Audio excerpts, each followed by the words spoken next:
guys, I have this quick and easy tutorial that will teach you how to remove backgrounds from any photo that you have in Photoshop. This tool and process that I want to share with you will save you so much time on any photo editing project, and it will elevate your photo editing skills. So let's get right into it. So the skill that I'm going to teach you guys today is the Select and Mask tool in Adobe Photoshop. This tool will allow you to remove backgrounds from any photo seamlessly.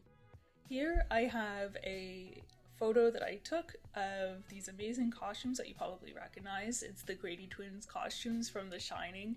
I think this is a great photo to work with. It's got a lot of details and it's interesting, and I think it will demonstrate how you can use this skill in Photoshop for practically anything. I have the photo open in Photoshop. You can see that there's a lot of different elements to the photo that might make it difficult to remove the background from. So you can see some shadows here, maybe some low contrasting edges, lots of little details here.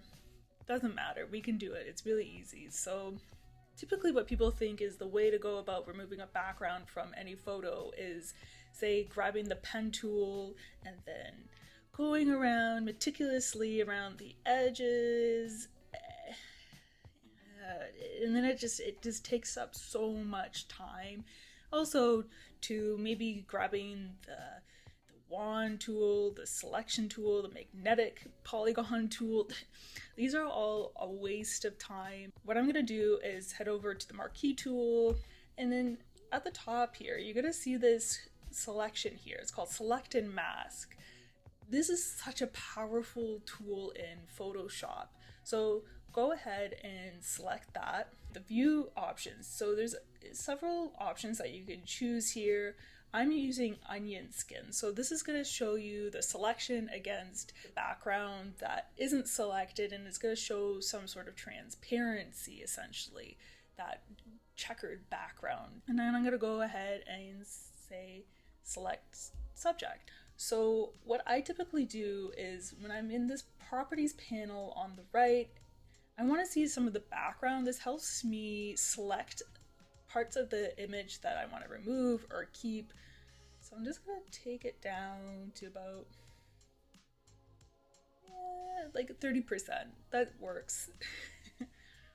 The other thing I want to show you while you're in the Select and Mask tool is this button here. Now, if you have a subject with hair, it helps with picking up those really fine details. And all you're gonna have to do is select Refine Hair. Already, most of the subject is selected. There's going to be a little bit of editing that's very typical with photos that have some low contrasting points in the photo. But that's not to cause any hesitation. What I'm going to do next is I notice that there is some of the image has picked up some things that I don't want, and then there are some things that are missing information. So what I'm going to do next is spend a little bit of time cleaning up the selection here, and that is just the process of going through these two tools, using this brush, going add or subtract. I'm going to do it a little bit and then I'm going to speed through the rest because once you see it, you kind of get the idea. I'm going to zoom in and then go to subtract, bring up my brush size, and then just remove the selection.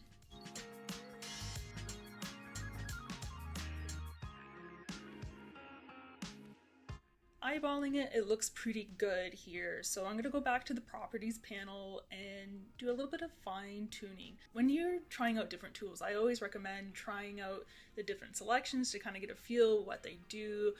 They can be very helpful for different scenarios.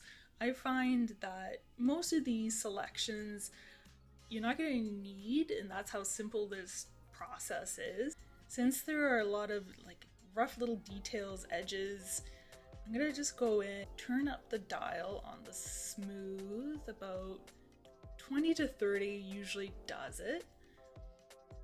You can see that's helped smooth out the edges. That's literally what it does. The last thing you're gonna do is select this checkbox here called decontaminate colors. Once it's selected, I'm gonna take it up to 100%. So what this is gonna do is Adobe's gonna figure out what colors around the edge are more closer to the ones within the edge of your selection. So it's gonna remove these dark edges a little bit here. I'll show you what it does. It found out that most of the colors within the edge are white, so it replaced those dark colors with a whiter color. That's pretty cool. So before you hit that OK button and finalize the process, you're gonna select from here the output to the drop down menu. Out of all of these options, I find that the most useful one is the new layer with the layer mask. This allows you to keep your new selections with your original photos in separate layers. Once you're all done and happy, hit OK.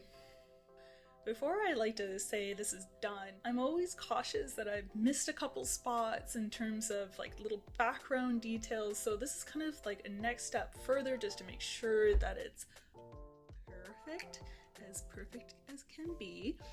So on the new layer, I go to the effects, I'm gonna go to stroke. And I'm gonna choose a color that's really obvious and then choose a size just a little, like 10, so it's visible. This is really helpful because I wouldn't have been able to identify these little spots because most of them are white. See how those could be so easy to miss? So what I'm gonna do now is just go to the erase tool and then just remove those pixels. So once you've finished erasing the additional pixels, just go back to the layer and remove the stroke effects in the mask layer. So the last thing you want to do when you're saving a copy of this, you're going to save it as a PNG. A PNG allows you to have transparent backgrounds, so when you're going to pull it into a new program, all of this work you have done is maintained. Alright guys, it was such a pleasure sharing this tutorial with you, and if you would like to see more, leave a comment in the comment section below. And until then, keep it easy.